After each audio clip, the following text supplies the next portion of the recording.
Welcome back to Loud About Loss, where we hold space for the hard conversations and the sacred stories that the world doesn't always want to hear. Today's episode is tender and powerful, especially for anyone walking into Mother's Day with a grieving heart. I am joined by my beautiful friend Amber, a fellow loss mom who knows the ache of this day all too well. Amber's daughter Kinley was born with several congenital heart defects, including ASD and VSD, and was born missing part of her sixth chromosome. Today, we're sharing openly about what Mother's Day feels like when your child isn't here to celebrate with you. We're talking about the awkwardness of being told Happy Mother's Day when your arms are empty, and the sting of being ignored when people don't recognize your motherhood at all. This episode is about the in-between. It's about honoring the moms who love loudly, grieve quietly, and carry their children in their hearts instead of their hands.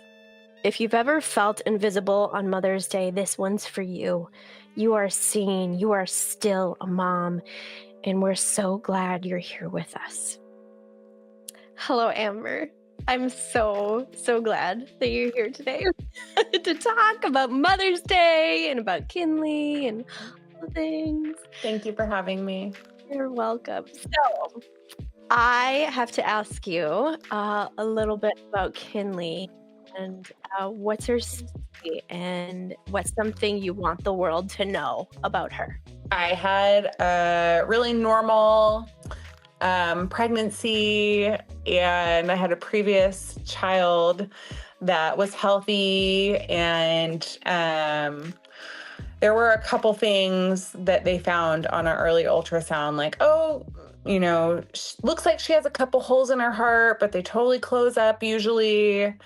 So we did like a, special ultrasound at the end, and they're like, yep, the hole's closed up. Okay. She was my only child out of 3 that came on her own, a week early without inducing. And she came into this world fighting. She was born with the cord wrapped around her neck, purple, not breathing, a giant wound on her left arm, and a couple of her fingers necrotic. And the doctors came over to me like, we don't know what this is. And I'm like, take her to the NICU. Like, get her, why don't stand here and talk to me right now, Yeah. And they treated it like a burn, and the roller coaster began of purgatory is how I like to describe it. She was here, I guess, is what I would like the world to know. And just because she's gone doesn't mean that the grief is gone. Mm-hmm. Never. It's hard to talk. It's hard to talk about when I say that. You're like, what do you want the world to know about her? And then I'm like, but it comes back to me, her and me. And like, I'm always like, oh, am I a jerk? Because it's back to, trying not to judge it, but I think you know what I'm saying. Yes. like that guilt for like, I have this grief, and Yeah. it's because of her and losing her, and like, it's a lot of but it's because she's not here. So we actually met on Facebook like years ago. And I think you were running a Zaya. I think it was a Zaya group, right? A fundraiser. Yeah. And we like connected through child loss and like our little girls, and we kept on talking about our 2 little girls that were so similar, and our stories are so similar. And so, like, do you remember that connection, like what it feels like to connect with a stranger on such a like deep level? You know what I mean? Yeah, I actually love it so much because I think that it helps remind me that even though, it's such a lonely thing to go through the loss and the journey of grief. And um it can feel jarring and isolating. It's kind of just like one of those things like, oh, I want a yellow car. You start seeing the yellow cars everywhere. You're like, oh, actually, a lot of people have yellow cars, right? I'm not the only one that like has a yellow car or wants a yellow car, whatever. And so it helps me actually feel so many things. It helps me feel like less of a victim. It helps me feel, so then that gives me hope. And then I feel connected, which is something that we innately desire as humans. So that feels nice. And it reminds me like none of us get out of here unscathed. And I'm a man among men. I'm not like this victim of, this terrible, painful thing that only happened to me. And then I also get to feel like I have something to offer, because there's, like for the moms that came after me. When I share about it, I allow myself to be supported, and then I allow myself to see how my experience can benefit the people that came after me, and they can reach out and be like, I remember a year after she died, after Kinley died, we got to say their names, right? After Kinley died, I had a friend message me and ask me where I got this memorial piece of jewelry. She had a stillborn, and she knew that she could message me and Mhm. that I could guide her and that I could validate, that beginning of the journey because I'd gone through that first year already. Yeah. Yeah. And so, like, you are not afraid to be loud about your grief and talk about Kinley on social media. Why do you share Kinley's story so publicly? Okay, so fun fact. I've been really into human design lately. And I don't know if you're into it at all, but Mm. we all, and I already knew this, like it's so validating, but I learned that my role in this world is, and we all have one, and it's not everybody's role. And I would always be like something that would bother me is like, how come other people aren't so like it's again isolating and people don't, not everybody wants to be out loud like this. And I'm like, why are you doing that? It's not for the greater good of humanity to hold that to yourself, And so learning about the human design, it's just helped me realize like it's my role, but it's not everybody's to share the experiences that they've gone through and what they learn from that. And so it's literally why I'm here Mhm. to help people Yeah, it's in that part of your way. calling. Yeah. Yeah. Mhm. To speak up for, the mothers that feel like they can't or, like, they don't have the space for it, like, the platform, I had this conversation yesterday with a friend, and she asked me, like, "Why are you publishing your book? Like, why are you doing that?" And, like, I told her I want to be a voice for the moms that feel they can't have a voice. The society that we live in, like they don't welcome talking about grief and talking about dead babies. And like I want to make that more welcome in this world. And because it's like, well, they're a part of us. And like when you get asked how many children do you have, like, that guilt, that, like, icky feeling that you feel when you just say 2, you know, and you actually have 3 and one's in heaven, like, that icky, yucky feeling in your chest. You know what I'm talking about? Like, not being able to say their name, not being able to say, like, I have 3. I have 3, and I'm proud of that, and I'm proud of all of them, you know? I mean, it just depends what kind of day it is and what kind of mood I'm in, because Right. sometimes, like, especially I have a whole tattoo.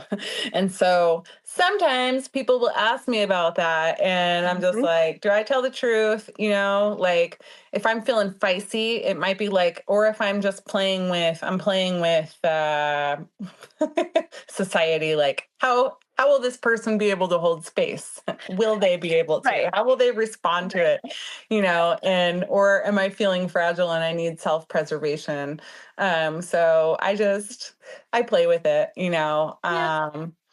But I learned, pretty early on. I remember I was at lunch with this lady, and I mean, it was pretty early on after I had lost Kinley, and was crying at lunch, and she literally put her hand on my arm across the table and said, "Don't cry." What? And and I was just like, I realized in that moment that that she didn't know how to handle my pain. And, it wasn't personal to me. Like, she wasn't saying, like, you're wrong for your pain. What she was really saying was, I don't know. I don't have the tools to hold space for your pain and your grief right now. Mhm. And it's super uncomfortable for me. And so it's like, yeah, it would make me angry. I'd be like, what the lady, like, seriously, I'm here freaking flailing and like just dying inside. And you're over here telling me not to cry. Like, I just lost a human child that I carried in my body for 10 months. Like, tell me that you wouldn't cry, you know? Yeah. Um, so, Um, but it's like everything else, right? People treat you the way that they feel about themselves, and they're able to meet you like how deep they've met themselves. So it's not personal. Mhm. Um, yeah, Yep, yep, their own trauma, their own stuff tools. stuff that they haven't dealt with in their own lives, But their own grief. it's societal conditioning too. Like, Yeah. and I mean, it's so funny. Like, even I'm aware of it. I caught myself one time saying like everything happens for a reason, and I'm just like, who said that? Like, why would I say that? I don't even believe that. Like, it's Yeah, so innate, yeah. right? Because of the conditioning, we just don't even realize like how much it has a hold of us. Mhm. Yep, absolutely. What what does Mother's Day feel like for you since Kinley died? Like, how has it been different? I have a lot of stuff with Mother's Day, not only that, but just with my own mother Mother. wound Mhm. that I have. So it's quite loaded, and you just never know, right? Like any anniversary or holiday, it's Mhm. like sometimes the anticipation is the worst part, and the day is actually like not terrible. There's no roadmap. It's just a lot like grief, right? Like, you Mhm. just don't freaking know. And but you definitely know that it's not the same as it is for everyone, Mhm. right? And so that doesn't feel connecting, and I know that I'm not alone too. Mhm. So, Mhm. what about you? I remember, like, that the first Mother's Day after Gracie passed away, I was actually pregnant with Amelia, but, like, I remember going to church that Sunday and, like, everybody's telling you, "Happy Mother's Day," and I wanted to punch every single one of them. I like, I don't wanna hear that. because I'm a mother and I don't have a baby to show for it. And this feels wrong. I was angry. I even my own mom, who I do have a good relationship with, I didn't want anything to do with the day. I told my husband, like, can we just treat this like another Sunday? Because I can't do this. I can't handle it. Um, and everybody's so happy and cheery on Mother's Day, and it just pisses me off. I don't, I don't know. And I've had a baby. I've had a child with me every Mother's Day after that first one. I've had a child with me, but it's still like I think it was 2 Mother's Days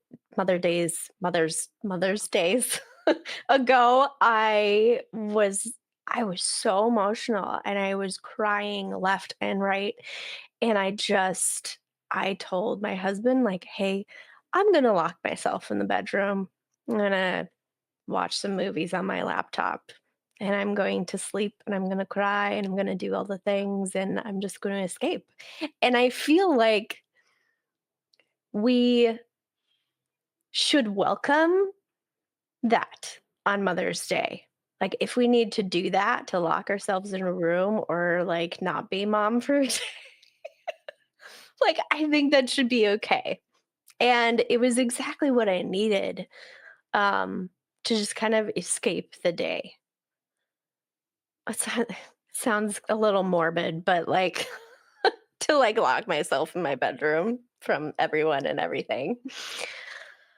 Ugh, but Well, I mean, I would like to offer you a different perspective on that yeah, when I hear you saying that. yeah. I think that it's really brave and admirable to allow yourself to surrender to that grief on Mother's Day or any day, because I think, not only is it hard for society, but then that makes it like just it's uncomfortable. Like, right? I don't like crying. I don't like feeling sad. I would like to pretend that I don't have a dead child, you know?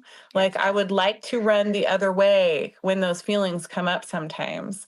And Mhm, so I think that that is lovely and brave, and you're allowing yourself to just feel the weight of that sadness mm.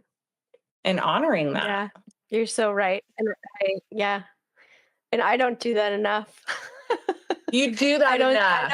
don't You do that like, we as moms, we don't need that should in the what we don't do, right? Yeah, Like we're all doing the best we can. And I know it's so easy for me to say these things that I know with my head, and for me to feel them with my heart is definitely not always easy. But I can tell you these things I'm saying that I've learned that like I know are true, right? Like yeah. we just from the moment you become a mom, it's like that the guilt baggage just hops on like you're not enough.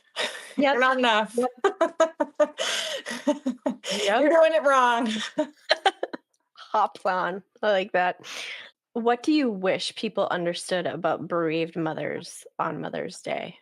That it's not all happy, right? Like that, and on Mother's Day and every day, that when they bring up your child, like, I know we get it a lot. I'm sure you get it a lot about like, if you get upset because they say like, if you just start talking about Gracie or I start talking about Kinley, like, and then you get emotional, like I cry very easily. So I'll cry all the time and they'll be like, oh, I'm sorry. And Mm. it's just like, you know, I already knew that I had a dead child.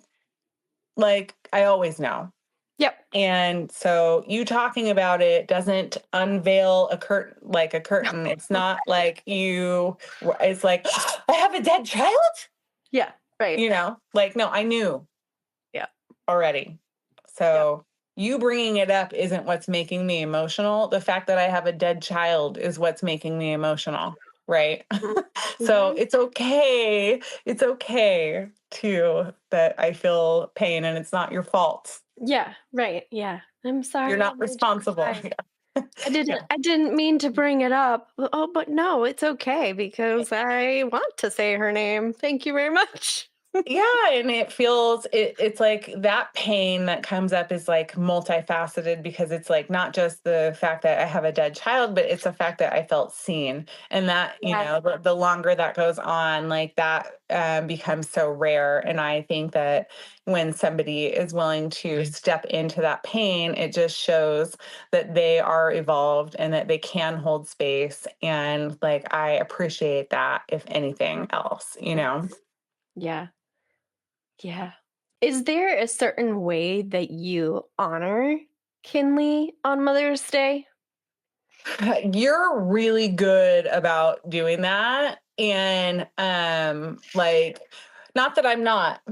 So it's not that I'm not, because comparison is the death of joy, right? And so like when I see the way that you celebrate Gracie, I'm like, I think that is so beautiful. And like when you celebrate her birthday, I know it's about Mother's Day, but I just can't Yeah. help but like Right. bring it up, and I'm Milestones. like, Yeah. it's so beautiful, and grief and the way that we bring bring our children into our lives after they're gone are also unique, just like our journeys. And um I I don't do a lot. Mhm. So there isn't anything that I do. I try to do is just live my life, and every day um remembering, like, she didn't get to do these things.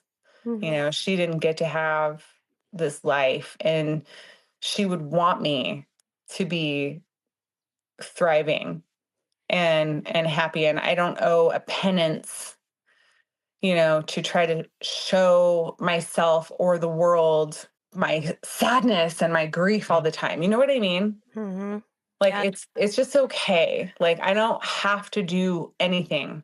I am not obligated to hang myself up on a cross, or like, to just be woe is me. Like I'm allowed to grieve in my way, and not doing anything doesn't make my pain less.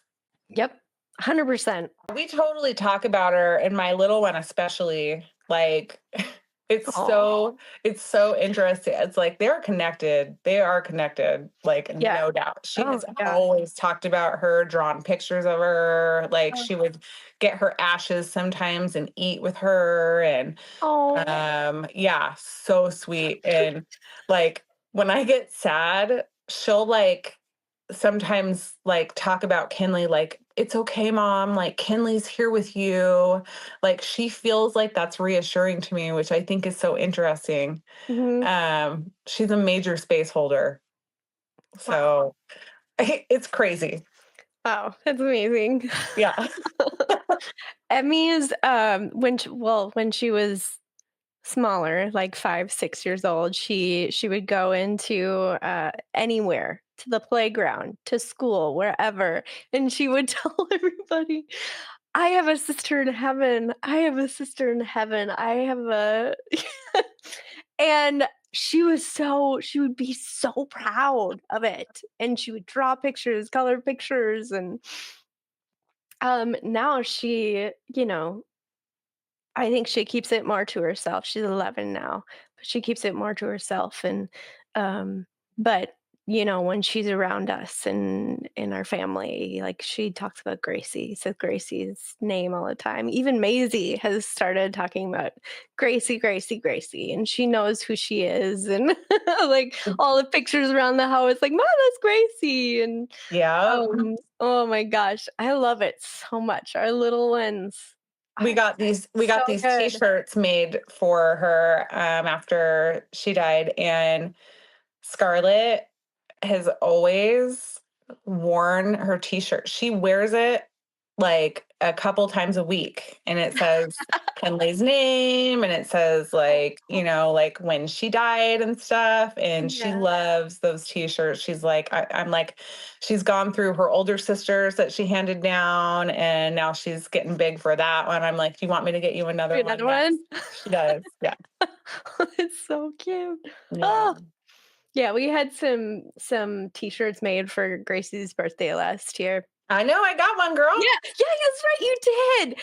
And, like, Maisie wears it all the time, and they're wearing it out, and I'm like, It's "What are we gonna cute. do? What are we gonna do for this year?" Because you can't even see what it says anymore. But, Mhm. oh my gosh. So, what would you say to the mom listening right now who's dreading this coming weekend, Mother's Day, who's missing her baby and feels invisible? You are not alone. You deserve to dread this day and any day you want. Amen. And you don't owe anyone anything in your grief. I think not trying not to judge your grief and just giving yourself space, Mm, especially newly entering into grief is just like, you don't have to show up for a Mother's Day anything. You don't have to go anywhere if you don't want to. mhm, You're allowed to take care of yourself and say, like, I might be really fragile that day. I might not. I might feel fine. I might be crying. But I want to just not be vulnerable and not put myself out there mhm, to, be taking on other people's emotions or lack thereof or whatever, right? Like we have to take care of ourselves and nobody's going to do that for us. If you feel like celebrating Mother's Day and you want to go spread yourself around, then go do that too. Like whatever, you know?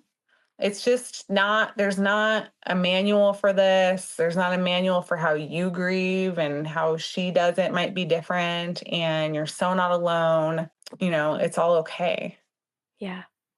It's all okay.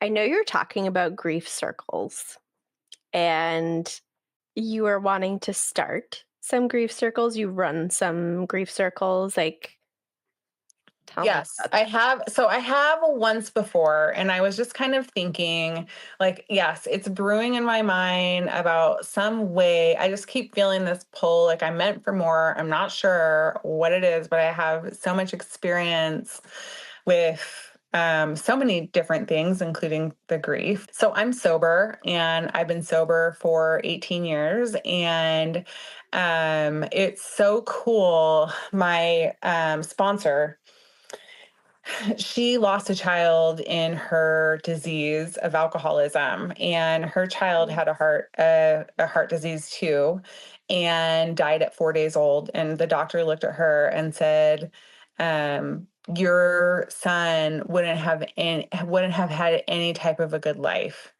And she looked at him and was like, "You don't know what kind of life my son would have had." And she was angry and resentful, and she went out into her disease of addiction and never dealt with it, right? yeah. And then I had another friend in her addiction too, who birthed a child that was a stillbirth and had to carry it till the end and knew that it would die when she birthed it. Mm, And so she was also went off in her disease. And so these two women watched me go through what I went through. I was about 8 years sober at the time. And for my friend that her son had the heart disease, she said, watching you go through what you went through, and she visited me in the hospital, she was obviously like there during the whole journey, said, it was really healing for me because I realized like what you went through and that the doctor was right.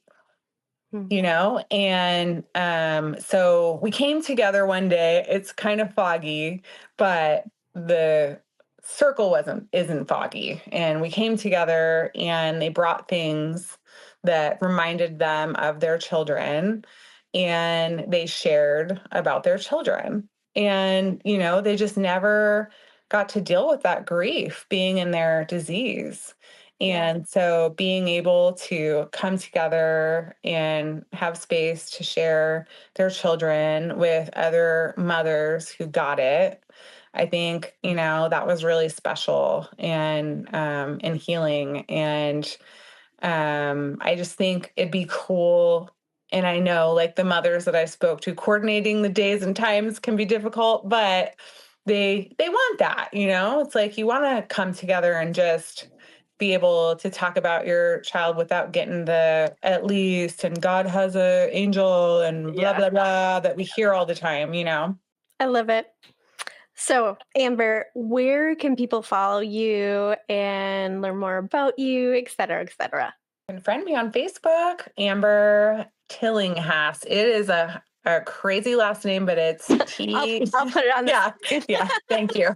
It's a mouthful. I can barely say it myself, but I do share a lot of skincare on there. But I am a real down to earth person, and you can message me. Yes. And it's like, the thing is that we don't need to know each other. Like, as soon as that we've gone through this jolting life experience, we're connected, right? Like, we get it. We get it when other people don't get it. Yep. 100%. Awesome. Well, Amber, thank you so much for talking to me today about all the milestones and our babies and Thank you for having me. It was yeah. nice. All right. Have a great day. You Bye. too. Bye.